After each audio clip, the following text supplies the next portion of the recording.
Chapter 30. A tantalizing moment on the back of a battle steed. You are listening at novelfull.audio. If you've reached this page looking for TNC, please hit your back button. This concludes the 2016 April Fool's collaboration between GDK and TNC. Chapter 30. A tantalizing moment on the back of a battle steed. On the way to the town of Droll, the multiple items, previously loaded onto Han Shoa, were divvied up between the battle steeds. Han Shoa was seated behind Fanny, and their bodies touched as the horse maneuvered. A faint, alluring scent wafted towards Han Shoa's nose and mouth as her hair swung in front of them. Fanny sat on the horse with her well-rounded upper body straight and proper. Her alluring curves, beneath her mage robe, were completely laid out for Han Shoa's admiring glance. As the horse galloped, the distance between the two started to close slowly. Towards the end, Han Shoa's lower abdomen and Fanny's full but slowly touched. The swiftly galloping horse caused the two to be off balance, and Han Shoa's lower abdomen and Fanny's beautiful but bounced off each other. The thin mage robe did nothing to stop the marvelous sensation, and Han Shoa's uncontrollable desires reared their heads as the bodies collided against each other's. Han Shoa himself didn't know whether to laugh or cry when a certain portion of his lower body stiffened, but he was unable to control his body's reactions. His upright lower body moved with the horse's ups and downs, constantly moving in the area between Fanny's wondrous butt cheeks. Waves of strong stimulus came from the point of contact between Han Shoa and Fanny, stirring Han Shoa's heart so much that he almost cried aloud. Han Shoa stared at Fanny from behind, and realized that, at some point, a red flush had crept up Fanny's pure, white neck, making her look even more tantalizing and mouth-watering. The sexy Fanny was already the subject of Han Shoa's daydreams, and he also happened to be at an age in which boys found it hardest to control their bodies. Add to that, the fact that Han Shoa was a virgin, who had no idea what intimate relations felt like. All this made the stimulus as earth-shattering as thunder and lightning. Everything became difficult to control after that. Unable to control his desires, Han Shoa was boldly wanton as he reached out his hand and slowly crept it towards Fanny's soft waist. Both of his hands firmly grasped Fanny's waist in order to more closely connect their lower bodies. Two bone-piercing pains instantaneously came from the backs of Han Shoa's hands. He lifted his head in shock and immediately saw Fanny's ashamed and angry face. Fanny's beautiful face was red with anger as she turned her head, and her mesmerizing eyes glared viciously at Han Shoa. She said in a low voice, "Damn it, control yourself, Brian, otherwise I'll throw you off the horse." But Fanny could immediately tell that something was wrong with Han Shoa. His face was beet red and his body convulsed spastically. He panted heavily and remained in this position for 5 seconds, after which his entire body froze and then returned to normal. The only thing left was a mouth panting on and off. Fanny could clearly feel that something liquid and sticky had been added to the area between her behind. "So sorry, Master Fanny. I didn't mean to." Upon seeing that Fanny was about to spontaneously erupt in rage after Han Shoa had discharged himself, he immediately reacted and whined guiltily, but he actually kept revisiting the tantalizing moment in his mind, and wasn't as afraid or remorseful as he pretended to be. Fanny was stopped up with rage. She also understood the nuances of Han Shoa's current age and that their bodies had been touching in a rather inappropriate way. Han Shoa's actions were out of instinct, and most likely not his true intentions. But he had actually violated her in doing so. Even though the two hadn't really done anything, being a woman, Fanny naturally felt resentful and mad that Han Shoa had relieved himself behind her. Han Shoa would most likely be unable to handle it if Fanny really lost her temper and took it out on him, since she was an adept mage.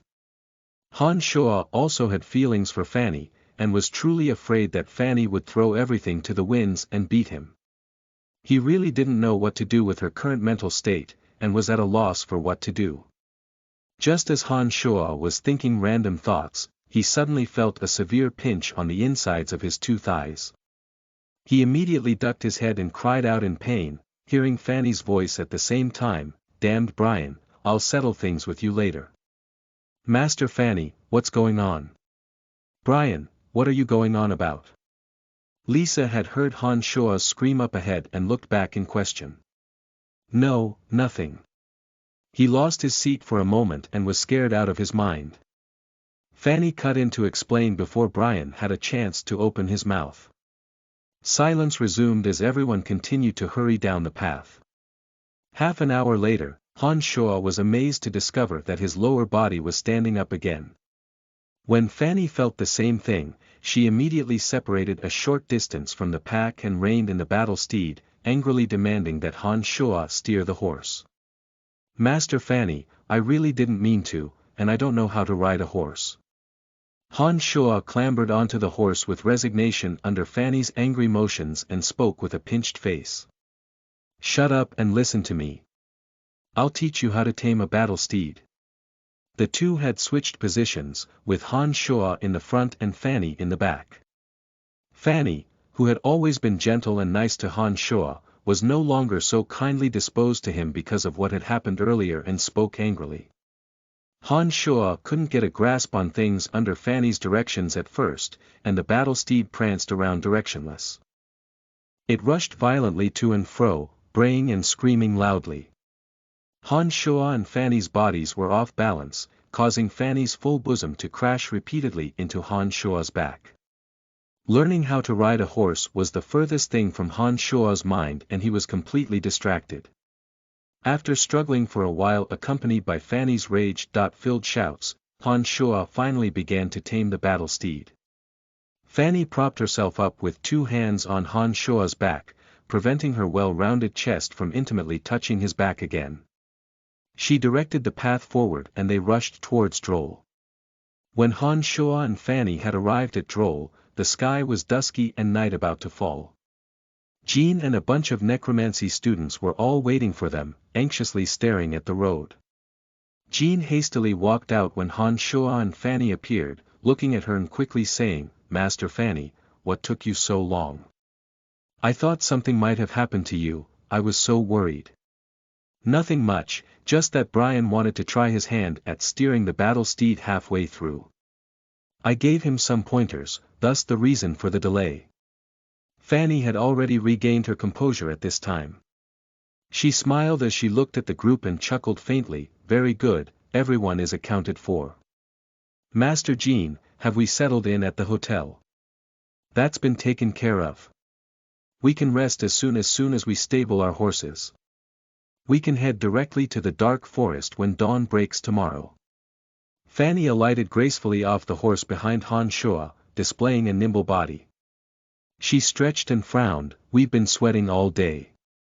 I'm going to take a shower in the hotel. Brian, come to my room after you've stabled the horses. We need to talk." "Understood, Master Fanny." Han Shua agreed with a wry face, knowing full well that Fanny must want him with regards to his earlier violation. Fanny anxiously rushed off towards the hotel after she'd finished speaking. Han Shua felt the stickiness of his lower body and understood perfectly why she was so eager to take a shower. A hint of a smirk crossed his face. Han Shua and a few male necromancy students stabled the 6 horses underneath Jean's guidance. They then all followed Jean to the hotel. "Master Jean, Droll is far away from the Empire and directly faces the dark forest. There are many bizarre and unique shops in this town. Since it's not fully dark yet, can we go take a walk? We know what the hotel looks like anyways, so can we go back a bit later?" Bach suddenly spoke up at this moment, and the other students beside him were all chomping at the bit as well. It would seem that they were up to something else, judging from their expressions. "No," Jean denied them resolutely, and then looked at them with a weird smile. He said lowly, "Do you really think that I don't know what you're up to? This town of Droll is also called Town of Depravity because of its unique location. Danger can befall any of the adventurers and merchants who come here, and so they all seek excitement whether in dreams or their waking moments. Thus, their entertainment industry is renowned throughout the empire." "Humph, you are absolutely barred from opportunistic depravity. Indeed, Han Shoa observed the surroundings closely after Jean's words and realized that although it wasn't truly night yet, there were so many lights on Droll's wide streets that they were a neon blur. Several young girls, wearing heavy makeup, stood on a street corner, flinging flirtatious smiles and catcalling the pedestrians on the streets, giving off the impression of total submission to any bystander's will. Jean's words had obviously hit home as the despondent boys walked into the hotel with their heads trailing. They sighed and complained about Jean's heartlessness. The students all found their rooms with help from Jean, after entering the hotel. Jean threw a glance at Han Shoa and smiled faintly. We had limited funds this time and already took out 50 gold earlier for the battle steeds, so for simplicity's sake, I've arranged the abandoned storehouse for you. The storehouse is towards the back on the left-hand side. There's no key, just head on back. Jean spread his hands apologetically after his words and speedily left with a smile. Han Shoa could hear Jean's quiet snickering after a few steps and his low mutterings, "You mere errand slave, how dare you share a horse with my beloved Fanny?" Ha! The Han Shoa of now was hardly the Han Shoa of old. His senses were acutely perceptive within a short range, and he heard every part of Jean's laughter and murmurings. Han Shoa smiled coldly and cursed in a low voice for a bit, then smirked evilly. "Just you wait until Fanny's mine. I'll see you cry tears of blood then." Han Shoa thought viciously as he made for Fanny's room. Chapter 31. You're a magical genius. You are listening at novelfull.audio. Dondindin. Han Shoa stood outside Fanny's door and knocked with an outreached hand. "Brian, is it you? Come in." Fanny's faintly lethargic voice sounded from inside the room. When Han Shoa pushed the door open, he was greeted with the sight of Fanny's wet purple hair plastered to the white nape of her neck. A few translucent traces of water still clung to her charming face. Fanny had obviously just showered as she was wrapped in a soft white robe. A small patch of milky white, creamy skin was revealed on her chest as she toweled away the water in her hair with her jade hands. It was a simple room with a cloud of mist billowing out from the open doors of the bathroom, which was located in the back. Fanny was sitting next to a round table, a pair of troubled eyes roving over Han Shoa's body. "Master Fanny, what did you want me for?" Han Shoa looked around the room and his heart seized upon seeing how tempting Fanny's beauty was, but he kept a dumb, honest, and even slightly fearful expression on his face. "What for?" "Humph. You were certainly bold on the back of that horse today. I've always thought you were cowardly and timid, but you commit the most outrageous acts when your lewd desires rear their head." Fanny took her measure of Han Shoa and snorted lightly with a frown. "Here it comes." Han Shoa thought as his expression grew even more innocent. He scratched his head and held his breath until his face grew red, then took a deep breath and hung his head. "I'm sorry Master Fanny, you're so beautiful and pretty, and you were suddenly so close to me. I don't know what came over me, but I couldn't control my actions. I was wrong, Master Fanny, please punish me." "Pa!" Fanny suddenly slapped the table in anger and Han Shoa backed up in shock, watching Fanny fearfully. "Damn it, you violated me. Do you understand?" Fanny glared fiercely at Han Shoa as she shouted hoarsely. Han Shoa nodded his head honestly and said with an open face, "I was wrong Master Fanny, I'll bear responsibility." "Ha! You, take responsibility. Are you able to?" Fanny laughed in the midst of her rage upon hearing Han Shoa's words. Although she giggled as she stared at Han Shoa, there wasn't a single trace of a smile on her face. "Eh. Then I'll do whatever you say. It's all up to you." Han Shoa was certain that Fanny wouldn't do too much to him, so he sighed with a face of resignation and responded genuinely. With that said, Fanny didn't really know what to do with Han Shoa. From her perspective, it was highly likely that Han Shoa hadn't committed that act on purpose, plus she had been the one who told him to get on the horse. Although that had happened, it wasn't as if Han Shoa had committed a heinous crime at the end of the day. He was just a mere errand slave. It felt a bit awkward trying to decide how to punish him. Seeing that Fanny's brows were slightly knitted and that she seemed to be having difficulty in figuring out what to do with him, a thought struck Han Shuo and he said, "Master Fanny, didn't you say that I'm your experimental subject? I actually have felt something weird with my body lately and something strange is happening to my mind. When I heard Lisa chant the incantation for the bone arrow spell a few days ago, I tried saying it as well and actually activated it." Fanny had been deep in furrowed thought, but started upon hearing these words. She immediately looked at Han Shuo in astonishment, saying excitedly, "Really? Did you really mean that? Can you try out the bone arrow magic for me?" Han Shuo knew that Fanny was addicted to necromancy magic and was extremely curious about his body's condition. He was also well aware that he wouldn't be just an errand slave for the academy forever, so this was a perfect opportunity to slowly change his image in Fanny's eyes. Indeed, as soon as Fanny had heard his body's peculiar condition, she immediately forgot about punishing him and temporarily focused all her concentration on this matter. "Of course I can." Han Shuo smiled faintly and raised his hands, chanting lowly, "O endless darkness, turn into destructive bone arrows, and destroy according to my will." Bone arrows. A cuttingly sharp bone arrow appeared out of thin air in front of Han Shuo as soon as he completed his incantation. The bone arrow flew towards the wooden wall at his gesture, but started to wobble halfway through, and then finally exploded with a sharp crack. No, the incantation was correct, but your hand seals during casting were incorrect. The right hand should slowly lift up, and the left hand shouldn't be on the same level as the right hand. Fanny first started to teach in her accustomed manner, then abruptly reacted with a sharp intake of breath. She looked at Han Shuo with a face full of shock and her lithe body trembled eagerly. She cried out breathlessly, "Oh, my gosh!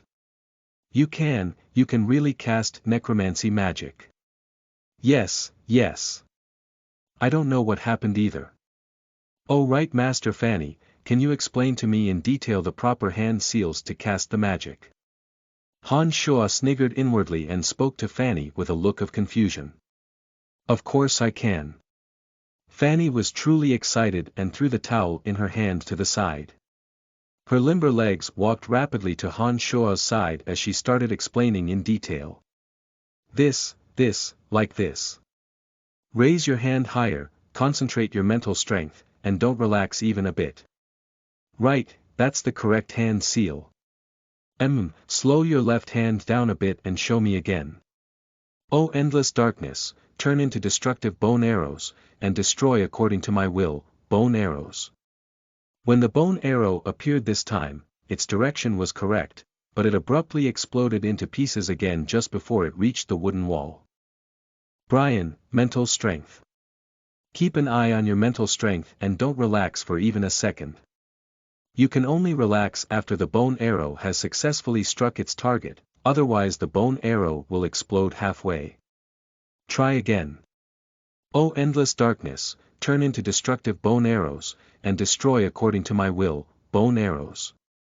Upon completion of the incantation, the bone arrow flew as fast as lightning without changing its position towards the wooden wall. It pierced the wooden wall with a sharp pft and then vanished without a trace.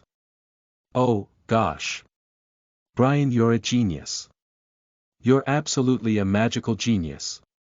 I've only given you tips twice and you can successfully cast the bone arrow magic.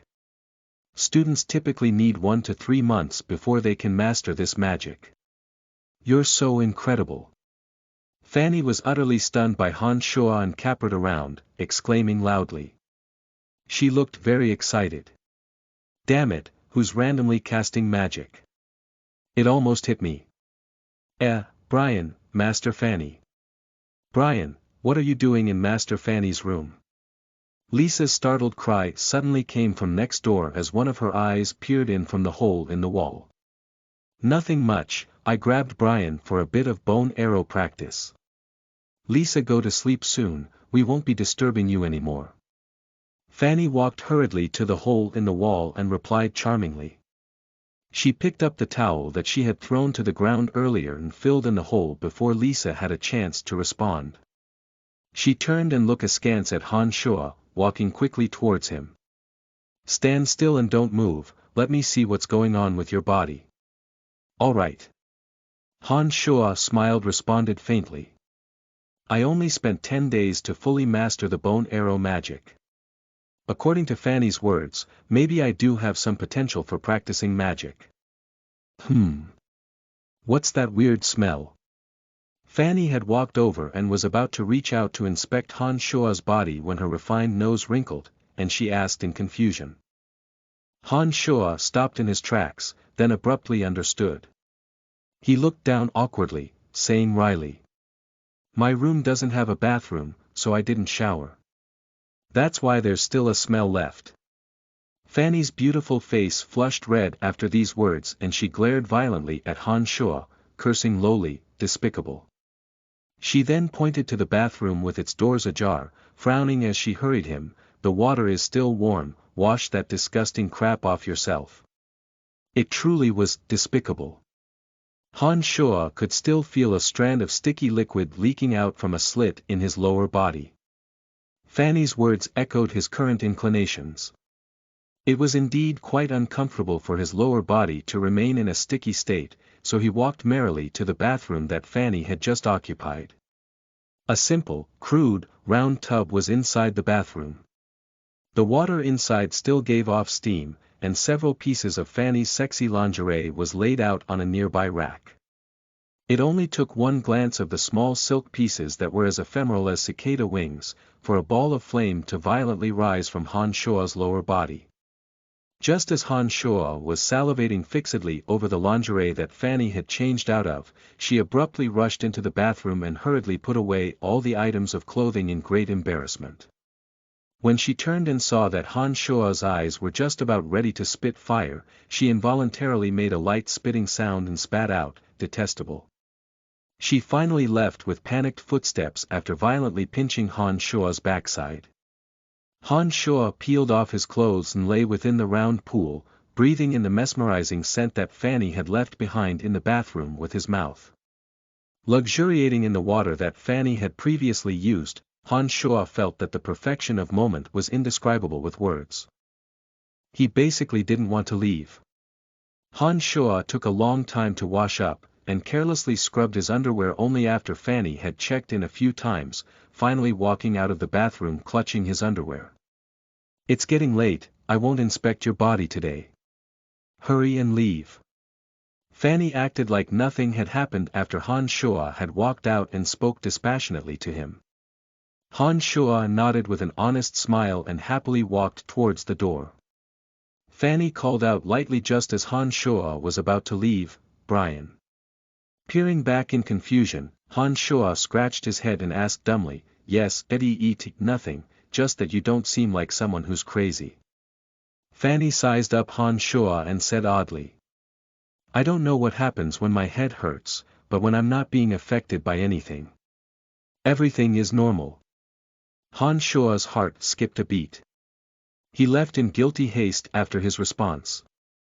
Chapter 32. Small Accomplishments in Magic. You are listening at novelfull.audio. Han Shuo didn't immediately rest upon returning to the hotel storage room, but rather practiced magic as usual. The magical yuan within his body circulated according to the principles of demonic magic. Under Han Shuo's careful guidance, it flowed through every inch of his meridians, skin, muscles, and bones. Whether it was his physical strength or his 5 senses, Han Shuo could feel that both had greatly improved. Han Shuo resolutely kept attacking the final bottleneck according to the instructions in the mystical glacial spell fire. He circulated his magical yuan to the centers of his 2 hands and tried to clear the meridians in his 5 fingers and bones. Pain continuously emitted from his bones and meridians as his 2 hands trembled with convulsions. Faint red and purple lights emitted from the backs of his hands, like 2 feeble lanterns. The pain continued to increase while Han Shuo grit his teeth and stubbornly hung on. He knew that this was the critical point in training the glacial mystical spell fire. It was up to his will to see if he could clear all the meridians in his hands and achieve successful results with the glacial mystical spell fire. The process of the magical yuan attacking the bones in his 5 fingers seemed to continue interminably. Han Shuo sat Indian style with sweat dripping out of every pore as his veins bulged and pounded in his forehead. His originally peaceful facial expression became a bit sinister and ghastly, giving off a feeling of extreme evil. After who knew how long, just as Han Shuo felt that he would faint from the pain, he could no longer bear the bone-searing agony in his hands and involuntarily flapped his hands with a low roar. Pa pa pa. 10 crisp sounds rang out from his fingers as Han Shuo immediately felt a bit drained, but the magical yuan flowed smoothly into his fingers with no obstacles. 10 purple red embers, like the flame on a candle wick, instantaneously arose from his fingertips. The 10 purple red blossoms of fire sparkled with breathtaking colors in the dark of the storage room. They were like hypnotizing flowers that had suddenly bloomed, giving others a secretive and unpredictable feeling. The palms of his 2 hands were also dyed with purple red color, along with his fingers. The bones within his hands could clearly be seen, and even his skin shone with a translucent gleam, looking exceedingly bizarre. Absolutely elated, Han Shuo roared in a low voice. He then quickly looked around, and slowly withdrew the magical yuan from his hands back into his stomach. Without the continued infusion of magical yuan, Han Shuo's hands slowly went back to normal and the 10 flowering flames disappeared as well. Success. This was the evidence of successfully practicing the glacial mystical spell fire. Although its full power could not be demonstrated due to his insufficient magical yuan, Han Shuo was no longer a defenseless, ordinary person, thanks to his current achievements. The red flame of the glacial mystical spell fire burned all in its path, whereas the purple flame was bone-chillingly cold. Anyone struck with this spell fire would either be burned from the inside out, or experience their internal organs being frozen into blocks of ice. The likelihood of survival was exceedingly low. When the caster had sufficient magical yuan, even greater spell fire could be concentrated into the palms and thus unleash even more frightening power. Han Shuo was engulfed by a huge wave of exhaustion after succeeding with mystical glacial spell fire, and he fell into a deep sleep. The next day, dawn. Under Fanny's leadership, the band of 12 had gathered at the entrance to the town of Droll. They gathered some food and water from the town and piled all these items onto Han Shuo. "What were you doing in Master Fanny's room last night?" Lisa asked Han Shuo in a low voice as she hung a leather water skin on him. It seemed like Fanny hadn't explained last night's events to anyone. Han Shuo cast a glance at Fanny off in the distance and realized that she was reminding some students of things to be careful of. He also responded in a low voice, "Nothing much. Master Fanny wanted to test some necromancy magic and used me as a subject, don't lie to me, even if Master Fanny wanted to test some magic on you, she would test bow and arrow. This kind of magic only needs to be practiced by apprentices, would she need to test this kind of magic as an adept mage?" Lisa huffed and looked warily at Han Shuo. Master Fanny was testing bow and arrow magic. Isn't each magic spell divided into 5 levels? She just wanted to see what level of bow and arrow magic she could cast with her current strength.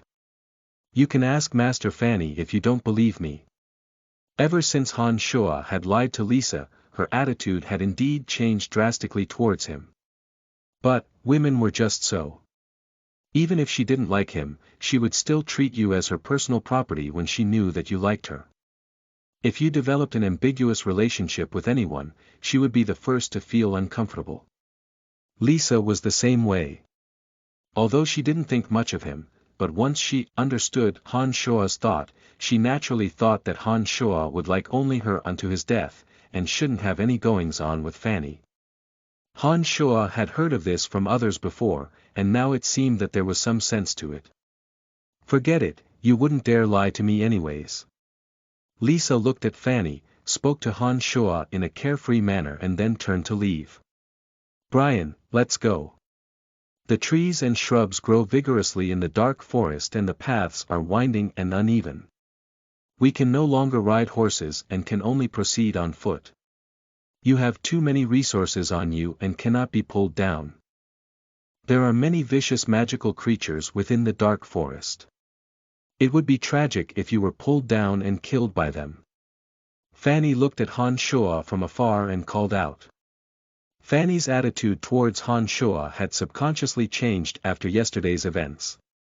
She seemed to place greater importance on him now, but the gentle attitude she had towards him had ceased to exist, replaced with a brusque frustration. Coming. Han Shuo had taken huge advantage of Fanny yesterday, and she'd also witnessed his ugliness in her bathroom last night. It was natural that she no longer looked kindly upon him. It was actually a kind of improvement now that Fanny was slowly changing her attitude towards him. Droll was abnormally busy in the day as many stores had already set up shop bright and early. A few sleepy-eyed merchants and adventurers walked out of nearby alleys with their clothes in disarray. These people were also preparing to get to work after a night of depravity. Merchants and adventurers formed groups and set off for the dark forest with their belongings in tow. They either sought to capture magical creatures or trade with the minorities within the forest. Under Fanny's constant urging, Han Shuo's group of 12 also put their affairs in order and followed Fanny and Jean's footsteps into the dark forest. The dark forest was vast and endless with various savage and violent magical creatures within it, as well as a few uncommon races. Elves, goblins, and savages numbered amongst them and were the main races within the forest, but even these races normally lived on the outskirts of the forest. The real inner world of the true dark forest was full of mysteries and danger. The largest and most frightening magical creatures lived within this inner world, and that was the most tempting and mysterious part of the dark forest. Although legends spoke of great treasures and precious items within the core, few dared venture within. Those who dared to enter and still made it out alive were the cream of the crop. Follow me, we'll head south. Fanny called out loudly as soon as they entered the dark forest and changed the group's heading, making straight for the southern part of the forest. The roads were indeed rugged within the dark forest. All sorts of durable rocks and towering trees with branches tens of meters long could be seen everywhere. There were many merchants and adventurers also heading south in the beginning, but they all veered off on their own paths as time went on. The others all disappeared in the blink of an eye, and no one knew where they went. Suddenly, several rapid footfalls fell into Han Shuo's hearing. He paused, concentrated his hearing, and then immediately said, "A sound is approaching, and it doesn't seem like the steps of humans. Brian, you're just an errand slave. What danger can you hear? So ridiculous." Bach was the first to laugh loudly and mock Han Shuo.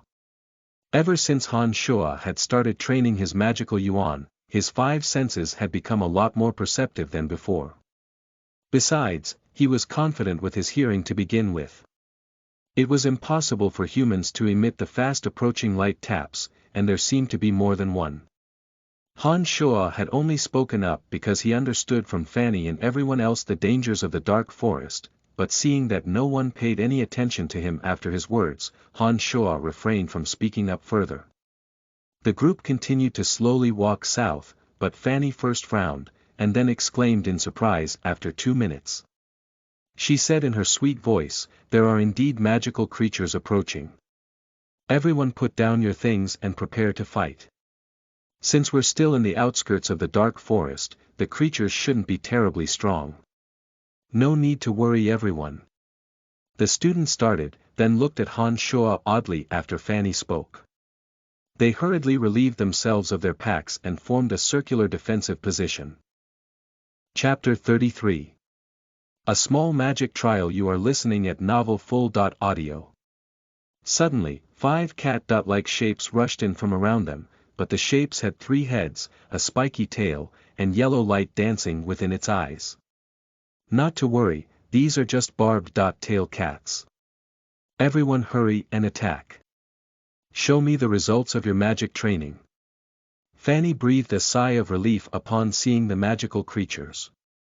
Numerous bone arrows swiftly materialized out of thin air as students finished their incantations after Fanny had finished speaking. The bone arrows shot towards the 5 barbed-tail cats with whooshing sounds. Although their speed was fast, 3 of them were hit by the bone arrows and blood immediately blossomed on their brown fur, affecting their speed. However, the first 2 that had rushed up first actually evaded the students' bone arrow attacks and dashed straight for them. As the students panicked, their bone arrow attacks veered off course or exploded in midair as they repeatedly made mistakes in their frenzy. The 2 barbed-tail cats darted left and right. Fanny made her move just as the one of the left was about to charge into the defensive perimeter. The same bone arrow magic in her hands resulted in 3 bone arrows that flew unerringly onto the 3 heads of this cat. 3 shrill wails emitted from the barbed-tail cat's mouth and it shrank from making another rush. It ran away fearfully instead. The other barbed-tail cat made for Han Shuo, and in fact it had set its sights on him.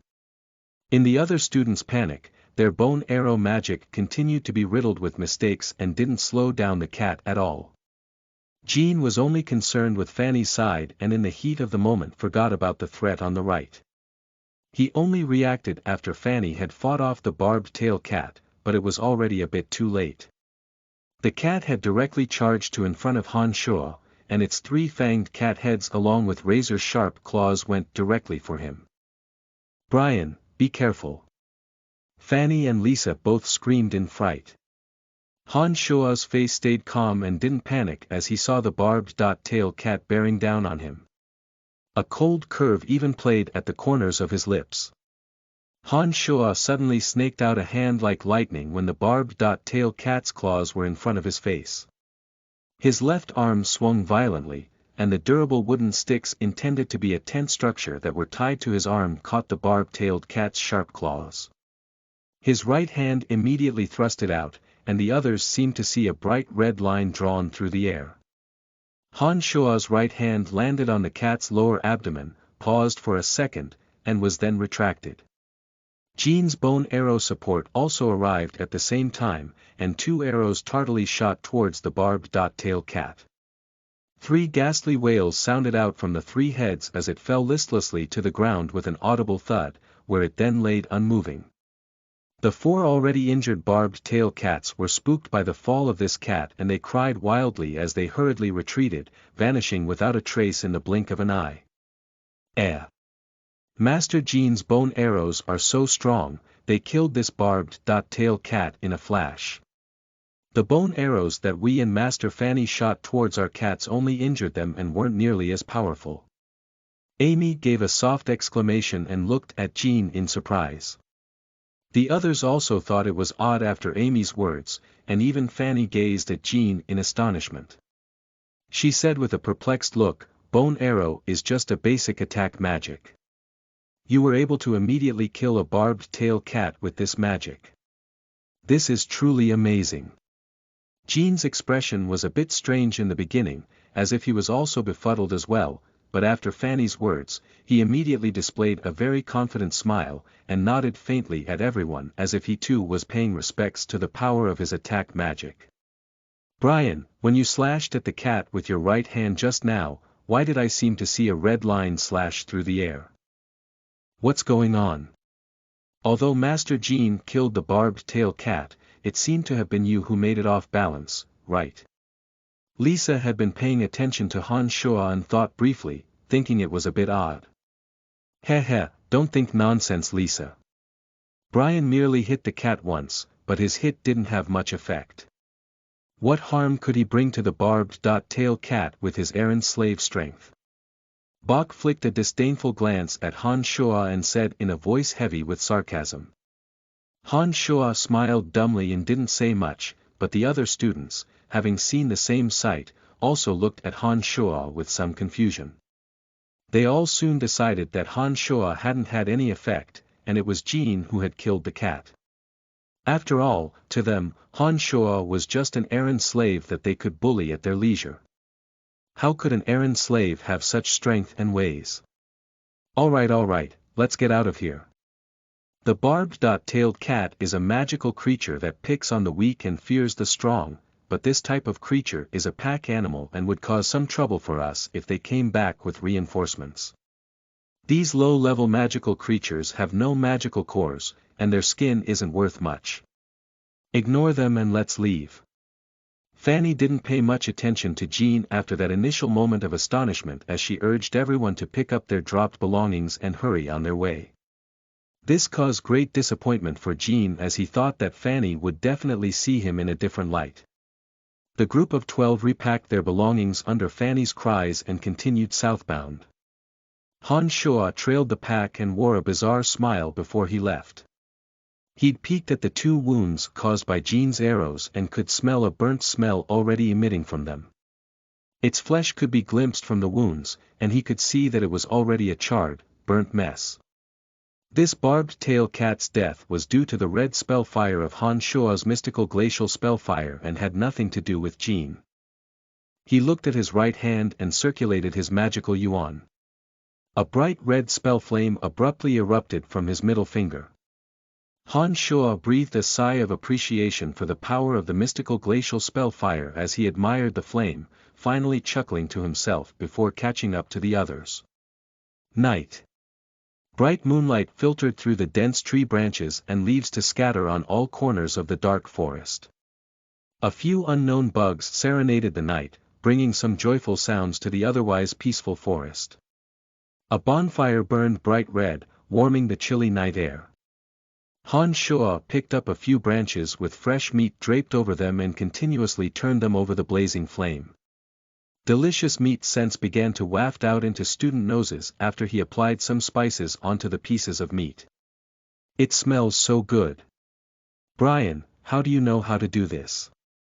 Lisa exclaimed in surprise as she wrinkled her cute nose as her gaze locked onto a piece of meat gleaming with oil. Your performance when you met the barbed-tail cat today was terribly disappointing. You panicked so much that you couldn't even cast the most basic bone arrow magic. This won't do. And Master Jean, although your last bone arrow magic was quite amazing, you were too lax earlier. If it wasn't for Brian's high alertness, he surely would have been harmed by the cat. The students were gathered around the bonfire as they listened to Fanny's loud lecture. Her brow was furrowed and she seemed to be very displeased with the students and Jean's performance earlier in the day. The students had timid expressions on their faces and seemed to be listening very intently. However, their eyes kept traveling to Han Shuo's meat rack, and many swallowed audibly. Han Shuo had been a full-time otaku in his previous life and had taken care of his daily needs. He'd naturally honed his cooking skills. The development of this world's cuisines were a far cry from the time in which Han Shuo had resided in. People had started salivating when he'd merely deployed the slightest bit of his skills. Han Shuo snuck a few glances at Fanny as her lecture sounded in his ears, a bit startled by Fanny's commanding aura. It looked like Fanny was the true organizer of this time's outing. Jean's position, who was also a teacher in the necromancy major, seemed to be a bit lower than Fanny. No wonder he was a bit afraid of Fanny. It wasn't as simple as him having a crush on her. Alright, let's stop here. We'll run into more danger along the way. I hope you won't be as careless next time. Let's eat. After hectoring the students for a while, Fanny was also extremely tempted by the delicious scent of meat. She'd been on the road all day today and had partook only simple bread and clear water. Her stomach was the first to speak up now that such delicious food was in sight. Master Fanny, this is yours. Lisa, this is yours. Bella, Bach, Jean, these are yours. Han Shuo had a strange smile on his face as he passed out the meat. Brian, nicely done. This meat is delicious.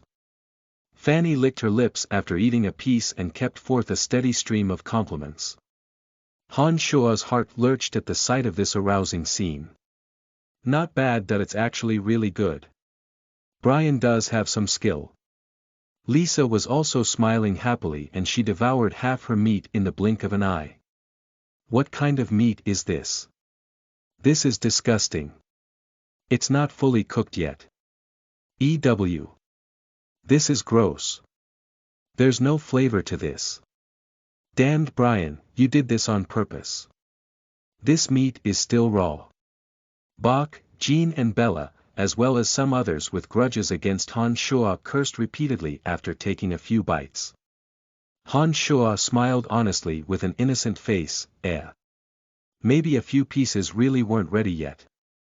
Sorry, bad luck. Chapter 34. Subconscious Changes. You are listening at NovelFull.audio. Han Shuo and the band of 12 walked south for a full 8 days. They met increasingly fiercer magical creatures along the way. Unicorn charging bulls, enormous lizards, magical wolves that could release wind blades, and flying eagles that could spew out frost. They were handled easily at first and increased in difficulty until the band barely handled them by the skin of their teeth. Everyone felt the increasing pressure. Everyone started off eating the food that they had brought and started cooking the meat from the magical creatures when all their rations had been eaten. The magical creatures were increasingly violent, but not all of the flesh was edible. The lizard, for instance, had a strange smell that accompanied its flesh that made it hard to swallow. But the stronger the magical creature was, the more valuable their carcasses, particularly the ones that could cast simple magics. These creatures would have magical cores within their bodies. These cores were very precious and could be sold for varying high prices according to their level. The band's haul was uncommon as well. They had obtained 4 cores from magical creatures over the past couple of days, 3 from the Windblade Wolf and 1 from the Frost Eagle. The cores from magical creatures were divided into 6 levels. Level 6 cores were the cheapest, while Level 1 was the most expensive and basically hard to even catch a glimpse of. These magical cores could be used to create powerful magical weapons and increase a mage's power. Some special ones could even be used to increase a mage's mental strength, thus their prices were incredibly high. The Windblade Wolf's magical core was ranked at level 5, and could fetch 20 gold at the market, while the Frost Eagle was higher, at level 4, and its market price was 150 gold. Based purely on their haul of magical creature cores, the band had already turned a profit even after subtracting out the 50 golds needed for borrowing the battle steeds. Not to mention that apart from their cores, the bodies of these magical creatures were also worth some money. The fur of the Windblade Wolf and the unicorn horn of the Charging Bull were all valuable items. The value of these items added together had greatly exceeded Fanny and Jean's original expectations. Everyone has improved after a few days of training, and you no longer panic when faced with magical creatures. This is the most important thing in actual battle. On top of that, our luck has been quite good. We have gained much from this time's outing.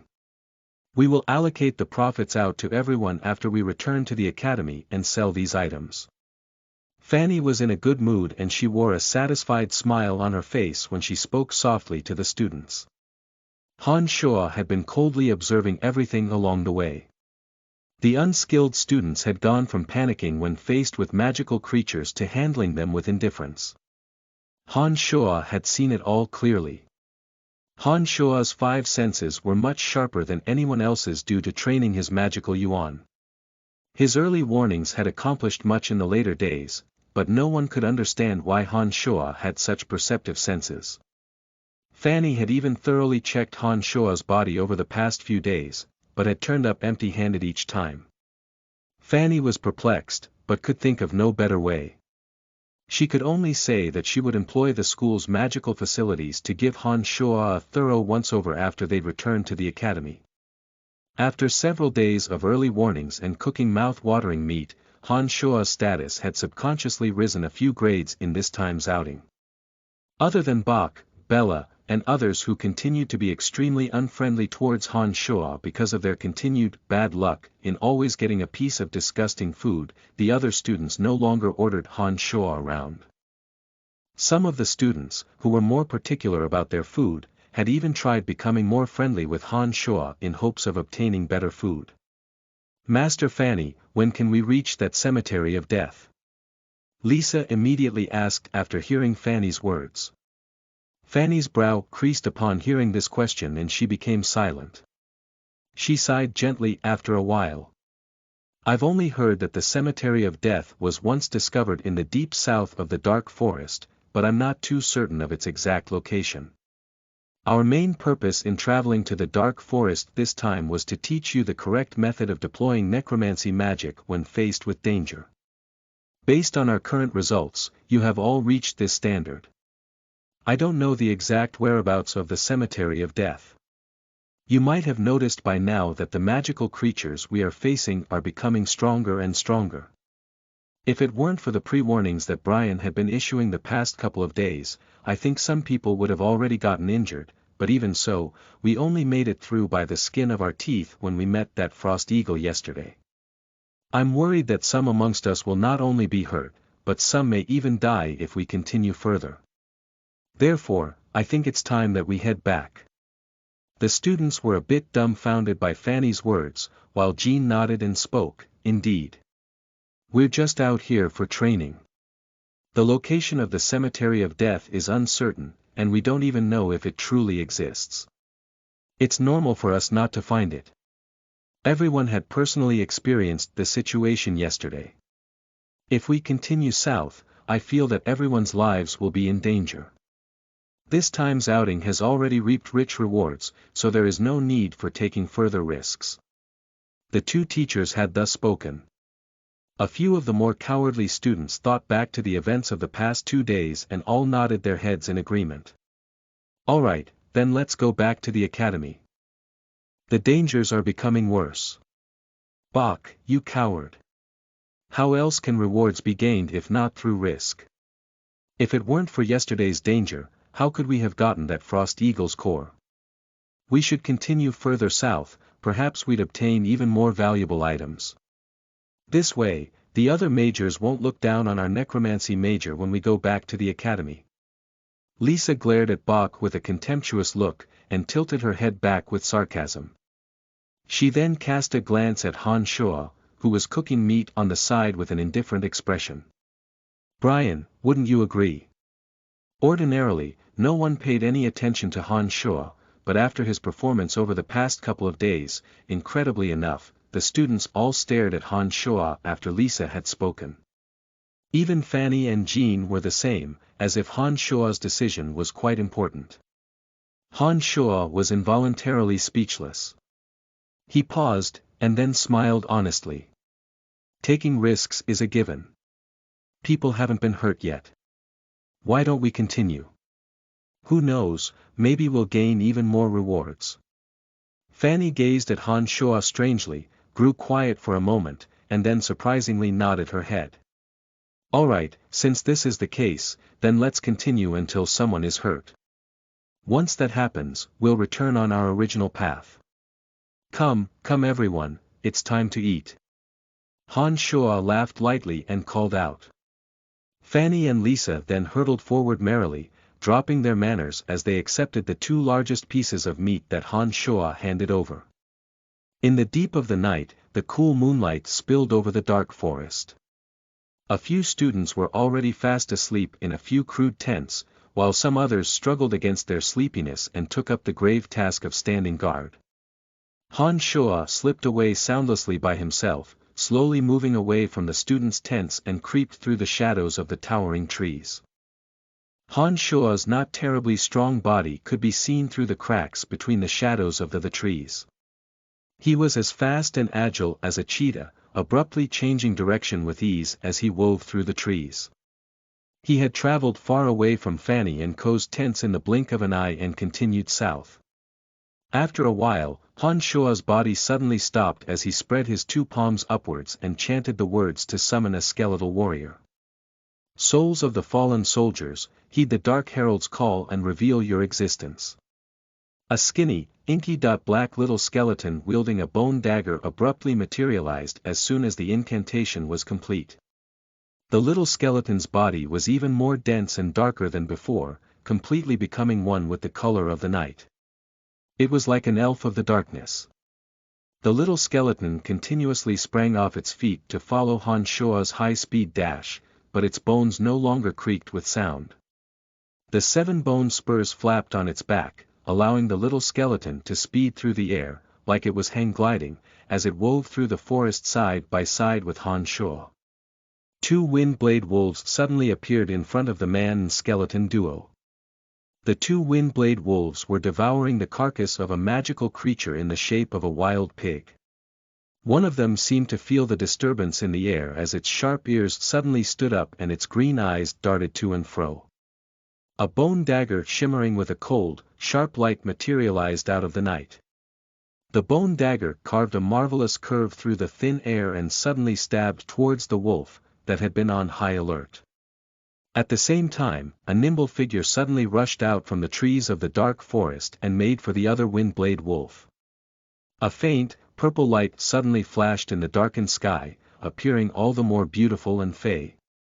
Two ghastly wails sounded out from the two wind-blade wolves. The bloodthirsty wolves had all been killed before they had a chance to react. One wolf's skull was cleaved straight through with the bone dagger, and the other fell stiffly to the ground with frosty breaths coming out of its mouth. Heh, another 2 level 5 cores. Han Shuo talked to himself in satisfaction as he withdrew his hand. On the other side, the little skeleton had already started dressing the valuable wind-blade wolf skin with its bone dagger. Judging from its practiced movement, this wasn't the first time that it had done so. Chapter 35. Prepare to fight. You are listening at novelfull.audio. Han Shuo worked by himself during the nights, leveraging his perceptive senses to hunt down the magical creatures nearby. The flawless cooperation between man and skeleton had no drawbacks. They had gathered 4 level 5 cores by now, as well as some valuable skin and horns. Han Shuo not only tried to cast magic whenever they hunted down magical creatures, but also repeatedly practiced the bone arrow magic, often combining missile and melee attacks for uncanny effectiveness. Han Shuo never displayed the same panic and disarray that the students had displayed when they first met magical creatures. He always displayed the same calm, even a sort of numb callousness. Even Han Shuo himself didn't know why he didn't have any negative emotions throughout the entire process. He could vaguely feel that his inner heart was actually brimming with eagerness and anticipation when he hunted magical creatures, as if he really enjoyed the process. I'm definitely not a good person. Han Shuo laughed at himself, and accepted this time's haul of cores and wind-blade wolf pelts from the little skeleton's hands. He patted the darkly gleaming head of the little skeleton and smiled, "Let's go. We can go back now." The little skeleton's hand clutched its bone dagger, with no traces of emotion in its empty eye sockets. It trailed behind Han Shuo and swiftly returned along their original path. Han Shuo chanted an incantation when they were halfway there and the little skeleton returned to the other dimension. Seeing that he was about to return to the camping area, Han Shuo slowed his footsteps and walked unhurriedly through the shadows of the trees. As it was past midnight, the students standing guard in the camping area had changed to Fanny, Lisa, and Amy. Lisa and Amy had half-drooped eyes and looked incredibly sleepy. Anyone could tell at a glance that they were slacking off and not shouldering the responsibility they were assigned. It was a good thing that Fanny understood the importance of keeping guard. Her pair of beautiful eyes roamed the 4 corners alertly, and her wary gaze immediately locked onto the direction that Han Shuo was coming from when his light footsteps grew near. Her magic staff in hand, Fanny frowned with an expression of high alert on her alluring features. She slowly advanced in Han Shuo's direction and said softly, "Who goes there?" "Master Fanny, it's me." Han Shuo called out lightly as he walked out slowly from the shadows. "I knew it would be you. I went to look for you earlier and discovered that your tent was empty. Where did you go in the middle of the night?" Fanny's eyes locked onto Han Shuo's body as she asked with confusion. "Nothing much, I only went to find a secluded corner to practice magic. After I asked you about the bone arrow magic last time, I've been taking advantage of the night to find a secluded area to practice. I think that only with repeated practice can I guarantee that I won't make a mistake." Han Shuo scratched his head and answered honestly in a light voice. "Brian, it's great that you're so hardworking. After a while, when you've grasped more magic, I will explain this matter to the school authorities. That way, your status as an errand slave can be waived, and perhaps you will be able to enjoy the same treatment as the students. Fanny looked at Han Shuo and thought for a bit. Oh, I was sold to the Babylon Academy of Magic and Force. Will my status as an errand slave be waived purely because I understand magic? Han Shuo asked after he recovered from being dumbfounded. Fanny nodded and spoke decisively. No mage has ever been an errand boy or slave. Being a mage is an esteemed profession throughout the profound continent.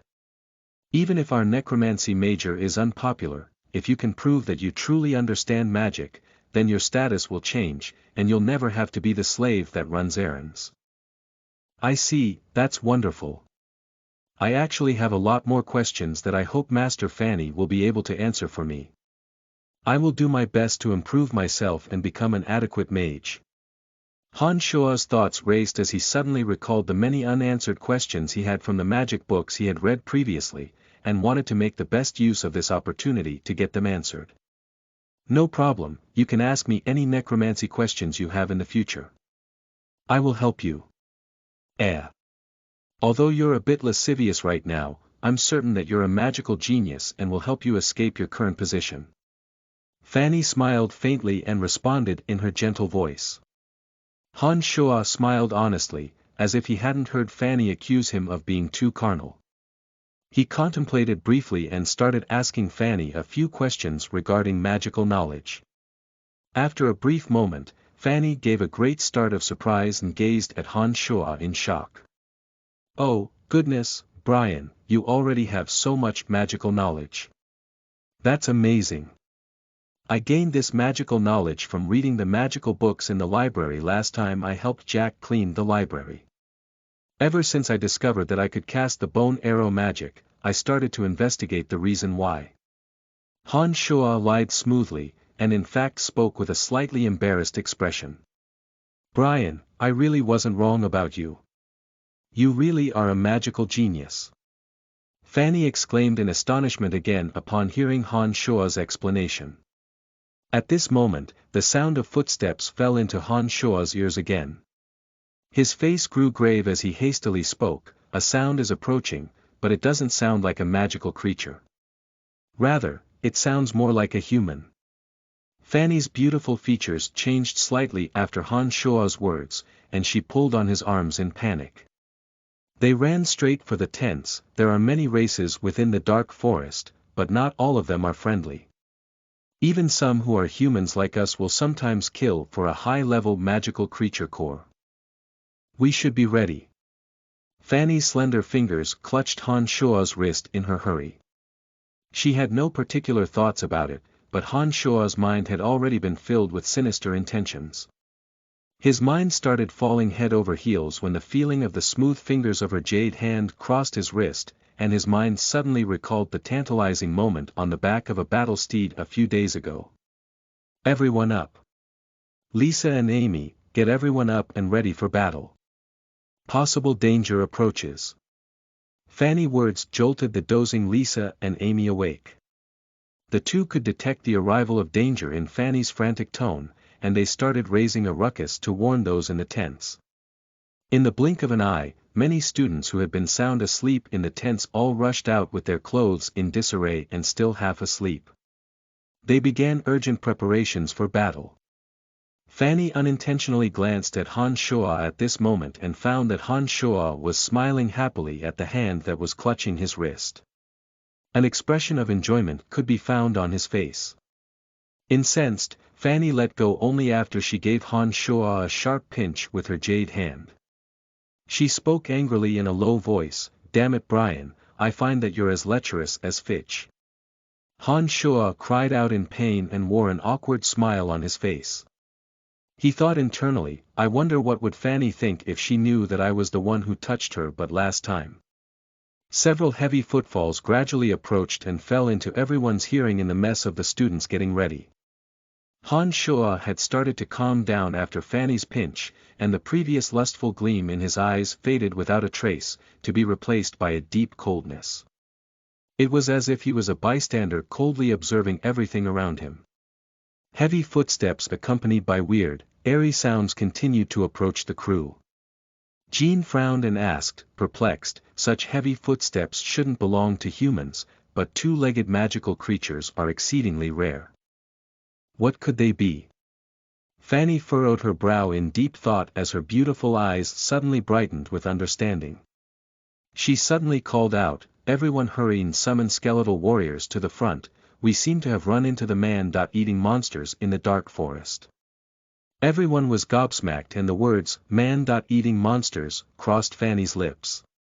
A few of the female students shuddered as fearful expressions blossomed on their faces. Jean was also startled and hurriedly commanded everyone to form a circular defense pattern. He too brought out a brown magic staff, that looked like a tree branch. His face was full of careful wariness. Rounds of incantations flew out from the students' and teachers' mouths. Multiple skeletal warriors, ghouls, and zombie warriors appeared out of thin air, as well as Fanny and Jean's hate warriors. Hate warriors were more advanced beings of existence amongst the dark creatures. These hate warriors were enormous in size, wielded metal clubs, and had incredible strength in all the fat on their bodies. Their bodies also possessed extremely durable defensive capabilities, and were a common meat shield used by necromancers. Indeed, following their thudding footsteps, 8, gray-colored, 2.5-meter-tall man-eating monsters wielding studded clubs and long spears soon appeared in everyone's vision. Man-eating monsters were pack creatures. 10 or so man-eating monsters counted as a tribe. The man-eating monsters' nature was lazy and they liked to steal things. They were born robbers. They understood how to use studded clubs and long spears. Add to that, the toughness and durability of their bodies meant they had extreme power and damage in close combat.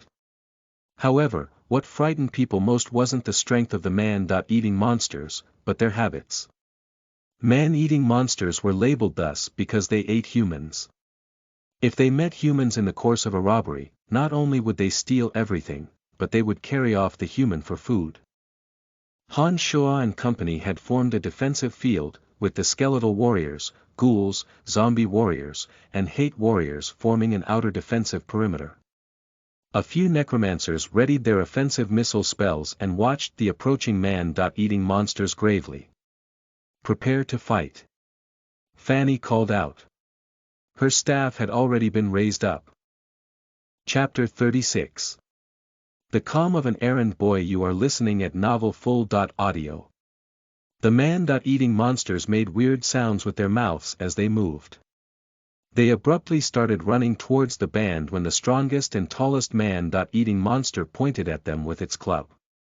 Strings of magical incantations sounded out before the monsters had even begun to approach. Bundles of bone arrows flew towards the man-eating monsters out of thin air, and those above the level of magic apprentice even fired out a stronger incantation, bone spears. Bone spears was a necromancy magic similar to bone arrows, but one had to be at least at the level of a novice mage in order to master it. The power of the spell was also slightly stronger than bone arrows. Bone arrows and spears flew out simultaneously, through the air, making straight for the 8 man-eating monsters. These 8 monsters knew to dodge the attacks as they ran, but they weren't a race known for speed. Some were still hit by the bone arrows and spears. Except, their bodies were exceedingly durable. The bone arrows only caused them to cry out with pain and temporarily affected their speed, but couldn't pierce their bodies. Only the bone spears left bloody holes on their bodies, with green blood trickling out of them. The 8 monsters continued to get hurt as they approached, but none of them fully lost the ability to fight. They crashed into the outer defensive perimeter and started attacking the inner ring. Han Shua stayed within the defensive ring in an orderly, unruffled manner. His face full of calm, he looked coldly upon the fast-approaching man-eating monsters and slowly sized up their battle strength. Let the dark creatures attack. Fanny gave a great shout as her beautiful features turned grave as she saw the man-eating monsters drawing near. Everyone started directing the outer ring of dark creatures to attack as Fanny's words rang out. The summoned ghouls, skeletal warriors, zombie warriors, and hate warriors all held their positions firmly, striking out only when the man Eating monsters closed the distance. But the man-eating monsters were tall and buff, and their muscles provided them with a tough defense. Apart from the hate warriors, which could actually cause some damage with their metal clubs, the effect of the other dark creatures' attacks was quite limited. The ghouls and skeletal warriors were particularly ineffective. They were immediately pulverized beneath the studded clubs, with the skeletal warriors falling to pieces and the ghouls dying in a mass of flesh and gore. The zombie warriors were more durable and could take multiple hits from the studded clubs, but they too staggered around weakly after being hit a few times. These damned man-eating monsters are a bit tough to deal with. Gene started to worry as he saw the outer perimeter of dark creatures begin to collapse, and yet the man-eating monsters remained standing, even when bleeding profusely from various magic attacks. Hold the line. Don't let them break through, otherwise we'll surely die if we face them in close combat. Fanny called out loudly, a trace of anxiety appearing on her beautiful face as well. Rounds of bone spears continued to appear as she chanted her spells. They honed in on one particular man-eating monster, with the final spear piercing the monster through the eye and penetrating its head with one stroke. This caused the man-eating monster wobble, and then fall lifelessly to the ground. The remaining 7 man-eating monsters seemed to lose their minds after their comrade had been killed. It was like the 2 with spears had been activated as they cried out with weird whooshing sounds and suddenly threw their spears out. The spears drew a curve in the air, and whistled sharply as they pinned down the 2 hate warriors. The 2 hate warriors were the strongest meat shields in the outer perimeter. Although they didn't immediately lose the ability to move, their movements became slower now that their bodies had been impaled. They were pretty much ineffectual after 2 man-eating monsters started marking their every move. At this moment, only 2 hate warriors and 6 zombie warriors were left in the outer perimeter. The zombie warriors were inferior to the hate warriors in every way, and the pressure on the former had increased with the hate warriors being impaled by spears. 2 zombie warriors had fallen in the span of a moment. What to do, what to do? Will these damned man-eating monsters eat us? Oh my gosh, why are their bodies so durable? The bone arrows have no effect when they hit. Screwed, we're all screwed. We should have gone back yesterday, wah. Wah. Rounds of depressed complaints and fearful sobs rang out from the students' mouths, affecting even their spells for a moment. Master Gene, let's use the corpse explosion spell, quick. Fanny called out suddenly, and her beautiful face hardened upon seeing everyone become so forlorn. Oh perished soul, my will be the command, surrender your body to me, explode violently, corpse explosion.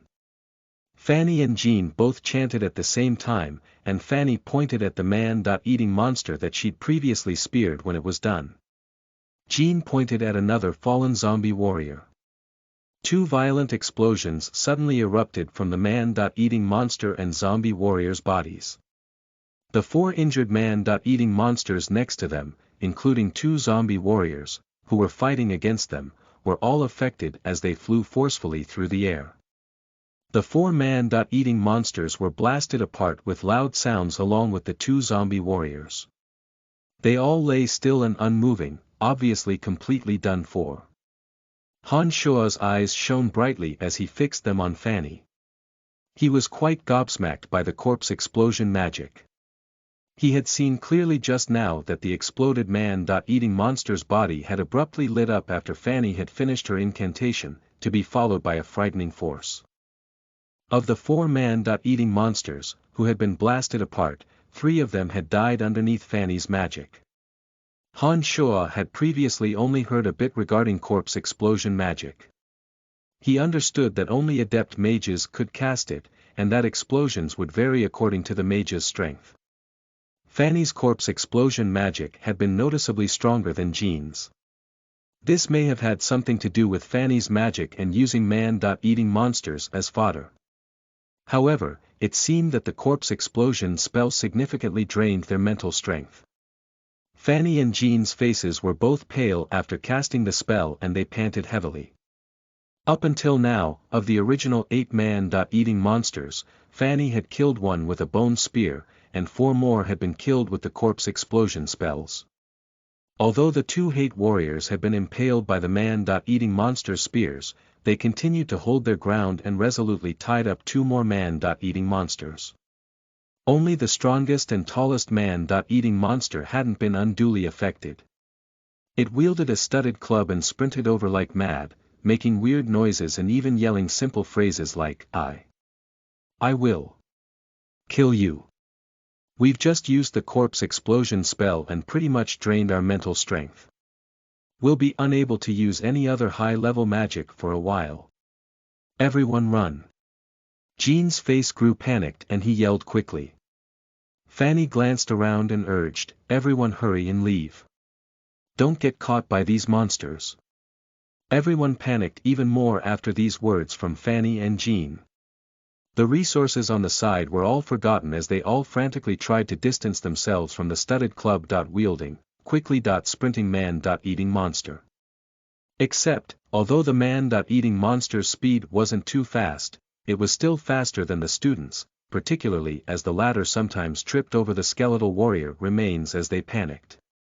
This resulted in completely incomparable speed when compared to the man-eating monsters.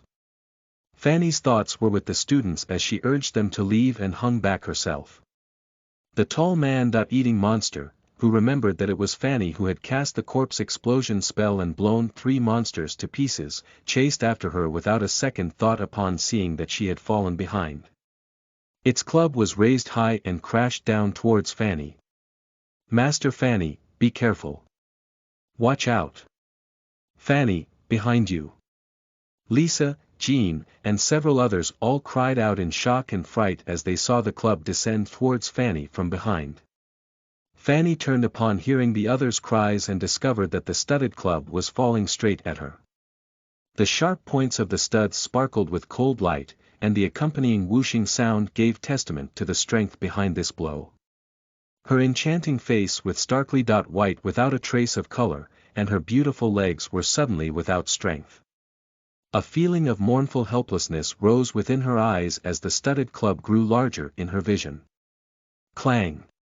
Sparks flew everywhere. Fanny's beautiful eyes widened as she looked in front of her, a bit lost.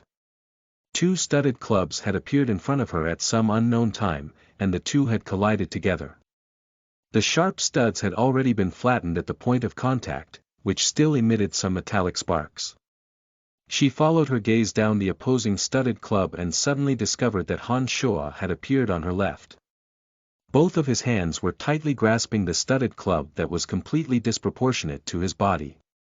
Veins had popped out on his forehead and arms, and his face twisted in a grimace as he stared fixedly at the man-eating monster. Chapter 37. Ferocious Han Shoa. You are listening at NovelFull.audio. Brian, it's Brian. The students exclaimed in shock. Even Fanny was a bit dumbfounded as she stared unfamiliarly at Han Shoa. She never would have thought that, with his 170 centimeters height, Han Shoa would be able to wave such a thick, studded club and block a savage attack to boot. While everyone was shell-shocked, Han Shoa stared fixedly at the man-eating monster and reached out with his right hand to give Fanny a push. He said with an honest voice, "Hurry and run." A shrill, panicked scream rang out from Fanny's mouth. Han Shoa suddenly felt that his right hand had pressed on 2 balls of soft, big cotton candy amidst her screams. He understood that he had surely pressed down on the wrong place when he retracted his hand. The students on the side were giving soft exclamations as Jean cursed loudly, denouncing Han Shoa's wanton boldness. His heart lurching, Han Shoa turned to look at Fanny and said awkwardly, "Sorry Master Fanny, I pushed in the wrong place. I really didn't mean to." Fanny was extremely irate and was about to open her mouth to berate Han Shoa, when she suddenly sensed the man-eating monster behind her. Its large, studded club was already coming down on Han Shoa, and she reminded hastily, "Brian, be careful." Traces of dull honesty still on his face, Han Shoa suddenly turned around and raised up the club that was bigger than his body. It whistled as it once more crashed towards the man-eating monster. Clang! Sparks flew again as Han Shuo didn't budge an inch, staying firmly put like an erect stone. The picture of his thin frame clutching the large club was imprinted in everyone's eyes, causing students to look upon him weirdly. "Master Fanny, hurry and get out of there." Jean's loud yell suddenly rang out at this moment. Gazing at Han Shuo in astonishment, Fanny finally reacted. Her beautiful eyes still locked on Han Shuo, she retreated backwards towards Jean and Co. After going head-to-head twice with the man-eating monster, Han Shuo felt an overwhelming need to vent his feelings at this moment. He wanted to fully let loose with all the power within his body as a faint desire to kill rose in Han Shuo's heart, giving him the urge to mash the man-eating monster into a meat pie. Han Shuo suddenly gave a few chilling laughs as soon as Fanny had vacated the area. The dumb honesty on his face vanished without a trace and his expression grimaced scarily. He raised the thick club with a darkened face and rushed headlong towards the confused man-eating monster. This fittest and strongest man-eating monster couldn't seem to understand why Han Shuo could withstand two of his heavy hits with such a frail body, and was standing there dumbly, as if contemplating something. "Oh my goodness, Brian must be crazy. He's rushing towards the man-eating monster." Bella exclaimed softly, a look of incredulity on her face. Everyone nodded in agreement as soon as they heard her words, all thinking that Han Shuo had naturally lost his mind. Even Lisa, who knew that Han Shuo was merely playing the village idiot, had a face of incomprehension, utterly shocked by how he was behaving at the moment. Brian suddenly become so strong after he went crazy. This is incredible. Lisa is too amazing. An agony of the soul spell turned the cowardly, timid Brian into such a wild person. Amy called out naively and looked at Lisa with emotion. "Shut up." Lisa stared directly at Han Shuo and responded. At this moment, Han Shuo was wielding the thick studded club and moved as fast as lightning, dashing straight for the man-eating monster. The studded club whistled strangely through the air as Han Shuo grasped it tightly with both hands, swinging it upwards in a curve and aiming violently for the monster's waist. The look on the monster's face changed abruptly from confusion to rage and it repeated its previous movement. It sent its club clashing towards Han Shuo, as if wanting to thoroughly defeat Han Shuo with strength. Loud clashing sounds rang out continuously between the two studded clubs. The durable club and sharp studs were all flattened after repeated clashes. The fight between the frail Han Shuo and the hulking man-eating monster became heated as the clashing sounds continued. Fanny and the others had originally wanted to escape as soon as possible, but all remained where they were in shock as they saw how scary Han Shuo's strength was after he'd gone mad. He was holding his own in a fight against the man-eating monster, and the crew stared gobsmacked at Han Shuo's strength. Dancing around with a club completely disproportionate to his body, Han Shuo displayed not even a hint of apprehension as he faced the towering monster. Firm and well-defined muscles with popping veins were evident on his neck, arms and neck. In this moment, his expression was hideously mad. He had a sort of dauntless valor that completely upended Fanny and the students' understanding of him. In this moment, the magical yuan within Han Shuo's body churned quickly, and he felt a joyous glee in fully deploying his strength. His movements with the studded club became more practiced, and not only did he not become tired by the repeated clashes, but his vigor actually grew in strength. He he he. A few weird laughs emitted from the grimacing Han Shuo. The man-eating monster staggered backwards after another violent clash. Its originally wild attacks and enormous strength had started faltering after a few rounds of clashes. "Oh my gosh! Is this that weak and cowardly Brian?" Bella exclaimed and repeatedly shook her head in disbelief. "I swear I'll never test magic on Brian again. He's too scary when he goes crazy." Athena displayed a frightened expression and muttered to herself. Lisa's expression was excited and her small fists clenched tightly. She would randomly scream, "Beat him!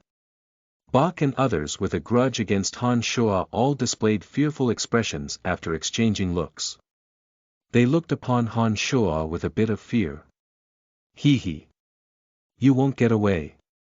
After another weird laugh, Han Shoa followed closely behind the escaping monster. The thick, studded club suddenly swept forward, and the monster's 2 legs were broken with a resounding crack. Han Shoa's weird laughter followed closely thereafter, and the studded club repeatedly crashed down onto the monster. Ghastly wails sounded out from the previously cruel man-eating monster. The monster's hulking body had long since fallen down as fresh blood continued spurting out of his body. The gray, strong body was a bloody mess after Han Shoa's continued beating. It was a bit difficult to make out what it had originally looked like. These violent and savage blows rained down like a furious storm for a minute, with Han Shoa suddenly waking up after the man-eating monster had been mashed into a mess of blood and gore. He was also startled when he stopped, as he'd never thought that he would have such a savage side to him. This was the first time he'd killed someone, but there was no corresponding wave of fear in Han Shoa's heart. After the expression on his face had calmed down, Han Shoa turned to look at Fanny and the students, smiling an honest smile. He seems to be dead. Against his expectations, the students, as well as Fanny and Jean, all screamed and took 2 steps backwards when Han Shoa turned his head. Lisa exclaimed in fright and then asked, Brian, are you all right? Han Shoa started and quickly recollected himself. He scratched his head and smiled dumbly. What happened to me just now? Even I don't know what I did. Why did this monster suddenly die? You've forgotten everything you've just done. Fanny was also dumbfounded and then frowned as she stared at Han Shoa in interrogation. Han Shoa nodded truthfully and explained sincerely, yes, I felt that my brain started to hurt a lot just now and then forgot everything that happened afterwards. The man-eating monster had already died in front of me when I came to. What's going on? Weren't there 2 more monsters? Where did they go? You scared them off. Bella stared at Han Shoa oddly and replied. No way. How can this be? Why would they be afraid of me? Han Shoa asked, perplexed and with a face full of innocence.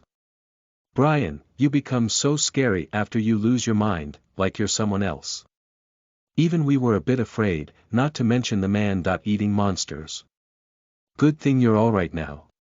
Jean spoke heartfeltly and voiced everyone's thoughts. Don't just stand there. Hurry and pack everything. We can no longer stay here. 2 of the monsters got away, they may come back and create more trouble for us. Fanny kept her cool and hurriedly directed everyone to clean up the aftermath upon seeing that the crisis had been temporarily averted.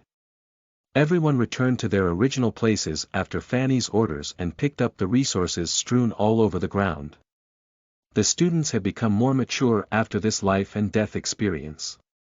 No one wasted time in idle chatter, picked up and packed all the items with great speed. I think it's time to leave and end this time's outing. Jean proposed gravely after seeing that everyone had appropriately repacked their belongings. Everyone had recognized that their strength wasn't as strong as they thought after meeting the man-eating monsters. There would be more dangers as they traveled south, and thus everyone nodded in embarrassed agreement after Jean made his suggestion. Momentarily speechless, the crew started organizing their things. They planned to bring back this time's pickings back to the academy and not continue adventuring south. But just as everyone was prepared to leave, a desolate cry suddenly came from the south. The crew had packed and were about to leave, but were all gobsmacked after hearing this sound. Expressions of greed surfaced shortly afterwards. Chapter 38. Another coolie. You are listening at novelfull.audio. It's the hooting calls of a frost eagle. They're solitary magical creatures. We've already hunted one down before, why not leave after killing this one? An expression of joy appeared on Jean's face as he gazed at everyone and asked. The creature core of a frost eagle was at level 4, and was worth a lot more than a Windblade Wolf's. Although everyone had expended quite a bit of effort to hunt the first one down, that meant they were now more experienced in dealing with Frost Eagles. Everyone blanked after Jean's words, after which Fanny looked at Han Shuo and asked, "Brian, what do you think? A large sum of resources is in front of us. I think we should take it." Han Shuo scratched his head and smiled honestly. "Then all right, everyone make your preparations.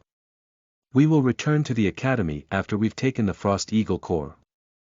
If our necromancy major can obtain 2 level 4 magical creature cores during this outing, then the other majors will not dare to look down on us." Fanny nodded and instructed everyone to move out.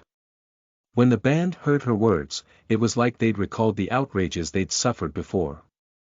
Each person started moving angrily, following in Han Shuo and Fanny's footsteps towards the direction of the Frost Eagle's call.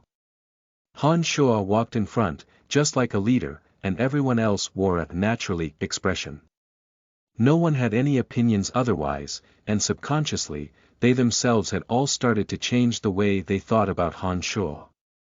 By now, no one dared to treat Han Shuo as an errand slave that they could bully at their leisure. Their gazes towards Han Shuo subtly held a few more hints of respect and fear. The band of people rushed along their way, following the Frost Eagle's cries. They arrived at the Frost Eagle's location after a while, but were shocked by the scene that came into view. Under the pure and bright moonlight, the band saw a tall, strapping, and handsome youth with tousled silver hair, wielding a long sword to battle the Frost Eagle in the sky. He wore a simple paladin's robe and his shoulders, chest, and stomach were covered with armor that sparkled with silver light. His clothes and appearance made him out to be a knight. As he wove the long sword in his hand, beams of milky white light flashed glaringly, causing the Frost Eagle circling overhead to continuously caw out when it was struck. "Oh my gosh, a milky white fighting aura. He's an Earth Rider knight. Ooh. He's so handsome." Bella squealed and locked her eyes firmly on the body of this Earth Rider knight. A boy-crazy look rose to her face. Several other female students next to her also revealed mesmerized expressions, their eyes shining as they gazed at the Earth Rider, who easily handled the Frost Eagle. Han Shuo creased his brow, also surprised by the Earth Rider's strength. The last time Han Shuo and the band of 12 had confronted a Frost Eagle, they had found it extremely difficult and had expended monumental effort before finally killing the Frost Eagle. This Earth Rider not only was not having difficulties, but was handling it with ease. The Frost Eagle emitted continuous low keens after the white fighting aura was projected. A beam of white fighting aura shakily rose upwards until it pointed straight at the heavily injured Frost Eagle. The Frost Eagle seemed to have perceived the danger as it flapped its wings in preparation to leave. The Earth Rider's body had been standing on the floor until this moment, where it abruptly flew through the air in an accelerated jump. The long sword slashed past the Frost Eagle's belly as a wailing bird call sounded once more. The Frost Eagle wobbled in a listless, downward fall. That was amazing. Bella's eyes gleamed as she giggled with infatuation. The Earth Rider walked up to the body of the Frost Eagle, made a flicking motion with his long sword and removed the Frost Eagle core. He then wore a faint smile as he took large strides towards Han Shuo and company. He swept his eyes across the band and then bowed urbanely. "Knight Clark greets these noble mages." "Hello Clark. You're so strong. You killed a Frost Eagle all by yourself, you're so amazing." Bella laughed modestly and spoke gently, as if she was a completely different person. Except that Clark's gaze didn't rest on Bella, but stared at Fanny instead, as if waiting for Fanny's response. This caused Bella to feel a bit awkward. "We're students and teachers at the Babylon Academy of Magic and Force. We ventured out to the Dark Forest for training this time. It's very nice to meet you, Clark." Fanny's expression didn't change as she too slightly inclined her body and smiled in response. "I see. I'm also here to train in the Dark Forest. The magical creatures here are very strong and very suitable for increasing strength. I didn't think I'd run into everyone, heh. Clark smiled faintly as he looked at Fanny. There was a strange smell in the look that made Han Shoa slightly ill at ease. Master Fanny, the Frost Eagle has been killed by him, I think we should go back now. Han Shoa looked at Clark for a few moments and understood why he would feel uncomfortable about Clark's gaze. It turns out that Clark's gaze was a bit similar to Jean's. Although he didn't take it to the level that Jean took it to, but this already subtly explained a question. This Clark seemed to be interested in Fanny's good looks. Yes, Master Fanny, it's getting more dangerous. For the sake of student safety, we should head back to the academy. Jean seemed to have also noticed the threat as his gaze towards Clark wasn't too friendly. He immediately seconded Han Shoa's suggestion. Fanny nodded upon hearing Han Shoa and Jean's words and was about to agree when Clark suddenly said with a smile, if the noble mages wouldn't mind, I can join your group and accompany you. I think there's a mutual benefit if we walk together, and a corresponding decrease in danger. I wondered if everyone is amenable to this suggestion. Yes, if a Earth Rider Knight is with us, then our haul this time will surely eclipse the light magers. Bella's face lit up in joy and she abruptly cut in without waiting for Fanny's approval. Some of the other female students hastened to agree after Bella had spoken, only Lisa was unmoved as she stared at Han Shoa in odd consideration. A few of the male students hadn't spoken. They didn't seem to care. After Clark's words and Bella's unison, Fanny started to waver in her original intention to leave. She had felt particularly tempted when Bella had said their hall would eclipse the light mager's hall. Don't agree. He's smiling, but he's not a good thing. This kid obviously has bad intentions, don't agree to travel with him. Han Shoa looked at Fanny and repeated in his mind. Alright, then we'll have to impose on you. We're a band of mages, so it will surely be of great help if such a strong Earth Rider like you were to join us. Fanny hesitated for a while and finally agreed. Han Shoa was exceedingly disappointed, but didn't display it on his face. He exclaimed in astonishment instead and say, we came in pursuit of the Frost Eagle, but you had already killed it. The level 4 core from a magical creature, gone just like that. Clark's face wore a bewildered expression after hearing Han Shoa's words and he looked at Han Shoa with some confusion. He asked, you were the ones originally pursuing this Frost Eagle? Nodding his head firmly, Han Shoa said with a wistful expression, yes, but we hadn't thought that you'd kill it. Fanny was a bit dumbfounded upon hearing Han Shoa's words and glared ferociously at him. Just as she was about to explain that this wasn't the case, Clark hesitated, and then took out the Frost Eagle core with some heartache. He forced out a smile and offered it to Fanny, saying, I see. Since this is the case, then I return it to you. Master Fanny, you must accept it. Accept, will absolutely accept. Han Shoa smiled as he approached and had already taken the core from Clark's hands before Fanny had responded. He handed it over to Lisa, who was standing beside him, and said merrily, Clark the Knight is such a good person. He's given us a level 4 core so readily. I think he'll be even more straightforward in the trials to come. Lisa's two eyes shot out light as she also merrily, unapologetically put the core away. She nodded at Han Shoa with praise and surreptitiously stuck up her thumb up in a compliment. Fanny was going to explain, but found that the core had disappeared into Lisa's pocket in the blink of an eye.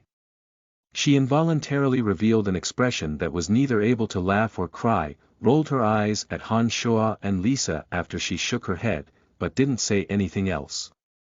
A level 4 core was equivalent to 100 gold coins.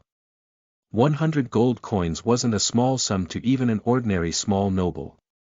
No wonder Clark was feeling the pain a bit after Han Shoa had so easily taken it from his hands. Master Fanny, now that we've been joined by the noble and generous Earth Rider, I think we can continue south. There are certainly even stronger magical creatures there. If we have obtained a level 3 magical creature core, then we can surely strut with pride in the academy after this outing. Han Shoa slightly spurred Fanny on, thinking if Clark dares look twice at my woman, then he has to provide some free labor at the very least. It would be a pity to not use the Earth Rider. Fanny's spirits were recollected upon hearing the ability to strut with pride within the academy. She nodded and smiled charmingly. All right, then we continue further on south. Noble Knight Clark, we'll have to trouble you to take care of us later on. Clark bowed humbly and smiled politely. Not a problem at all, I'm happy to be of service. Since you insist on staying, see if I don't play you to death. Han Shoa was exceedingly unhappy with Clark's actions and his thoughts raced furiously in consideration of several evil schemes. Chapter 39. Making fun of the Earth Rider. You are listening at novelfull.audio. The next day. With the addition of Clark, the band continued their journey south in the dark forest. Due to Clark's involvement, it became much easier to handle the various magical creatures along the way. Clark purposefully showed off his skills in front of Fanny, and it was thanks to his great assistance that 2 Windblade Wolves and 1 Frost Eagle were easily taken care of along the journey. Whenever a magical creature was killed, Han Shoa would swiftly appear and immediately remove the creature core. He would then naturally hand it over to Lisa for safekeeping, absolutely treating it as if it was his side spoils of war. Even the Windblade Wolf pelts weren't left behind for Clark. Clark wanted to win Fanny's favor, and thus although his heart bled inside, he still forced a smile, played along with Han Shoa's actions, and didn't fight for the magical creature cores. The crew raised a bonfire at dusk and the duty of grilling meat fell onto Han Shoa again. Clark intentionally stayed with Fanny and wittily conversed with her. Off to the side, Jean-eyed Clark and would repeatedly butt in and use words to ostracize Clark. The other students all separated to either rest, laugh and chat, or silently organize their belongings. Only Lisa stayed beside Han Shoa, watching him flip the pieces of meat with ease. Brian, I've discovered that you're becoming more of a villain, and that you're very different from before. Lisa was holding a bright red, wooden stick in her hands as she stirred the bonfire carelessly. Her bright eyes landed on Han Shoa's body as she spoke. Han Shoa flicked a glance at Lisa before responding faintly, is that so? I'm feel fine that I just felt that I was living too hopelessly and stupidly before and wanted to change myself. Is there anything wrong with that? Lisa shook her head and said, no. I just feel that you're different from before. I don't know how to describe what is exactly going on. Maybe it is because I cast the agony of the soul on you and made things the way they are. Laughing involuntarily, Han Shoa thought that he wasn't Brian at all and thus it had nothing to do with the agony of the soul. Whether it was Lisa, Fanny, or even the other students and teachers, it was quite funny that they all thought the agony of the soul was the reason behind his changes. Are my changes not good?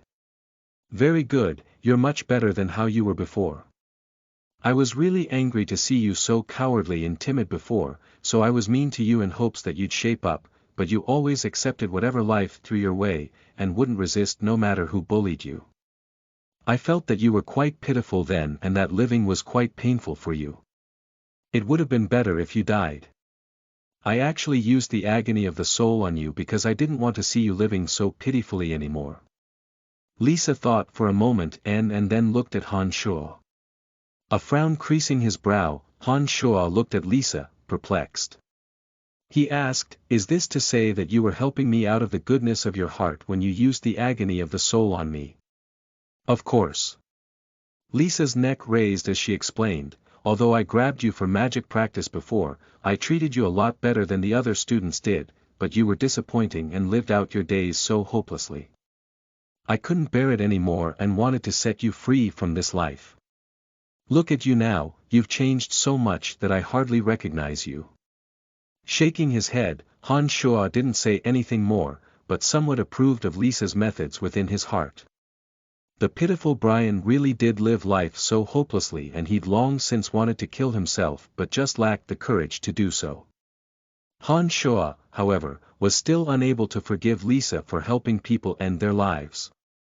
Brian. I think we can grill our own meat and don't have to impose on you. At this moment, Bok, Bella, and a few others walked over from afar and looked at Han Shuo with a bit of fright as they spoke. In these days, Han Shuo grilled out exceedingly delicious meat for Lisa, Fanny, Amy, and company and horrendously gross meat for Bok, Bella, and a few others. After a few days of torture, Bok, Bella, and company had already suffered from a few days of diarrhea. They had been cursing and complaining at Han Shuo, but after experiencing Han Shuo's berserk performance yesterday, these people didn't even dare to complain and curse at him. They were afraid that Han Shuo would suddenly lose his mind again. Now, they were truly a bit afraid of Han Shuo.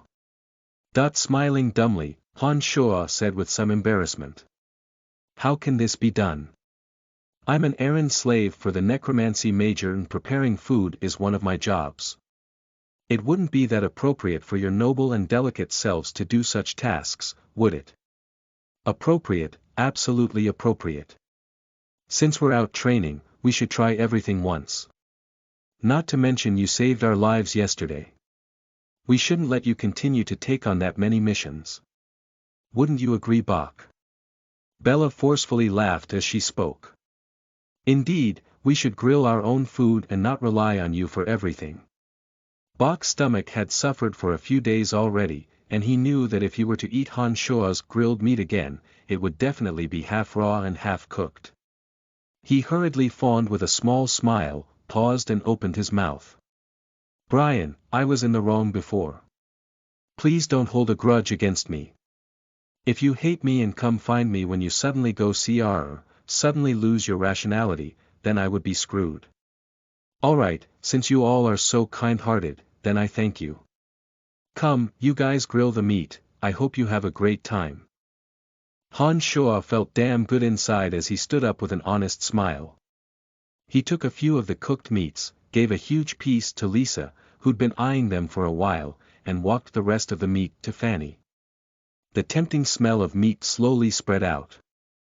Fanny had been listening to Clark and Jean put down each other with an impatient expression on her face when her eyes suddenly lit up and her tongue darted out to moisten her lips. A charming smile appeared on her lips. Master Fanny, Master Jean, and Sir Clark the Knight, these are your grilled meats. Han Shuo laughed lightly and handed over the meat to the three people. Ooh. Bleck. Brian, how come today's wasn't fully cooked? This is too gross. Fanny suddenly squealed and spat out the piece of grilled meat she'd eaten. This time, because of Fanny's poor eyesight and the fact that Han Shuo hadn't given her the meat individually, plus the fact that she was in a rush to eat, she'd already eaten one of the pieces that Han Shuo had prepared for Jean and Clark before he'd had a chance to remind her. Master Fanny, that one's not yours, this one is. Han Shuo didn't know whether to laugh or cry as he thought you were seriously in a bit too much of a hurry. He then quickly handed over the piece of meat that he'd painstakingly prepared, seized the half-raw, half-cooked piece from her hand and drew out a dagger to cut off the piece that she'd bit off. He smiled merrily as he handed it over to Clark, saying with some embarrassment, "Noble Sir Clark, this piece is yours.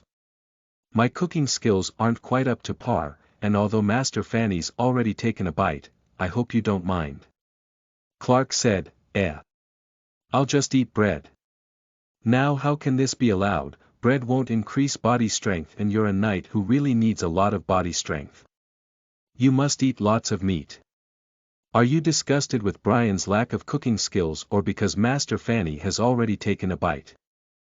Jean had long since known that those who weren't nice to Brian would suffer greatly when eating something he'd prepared.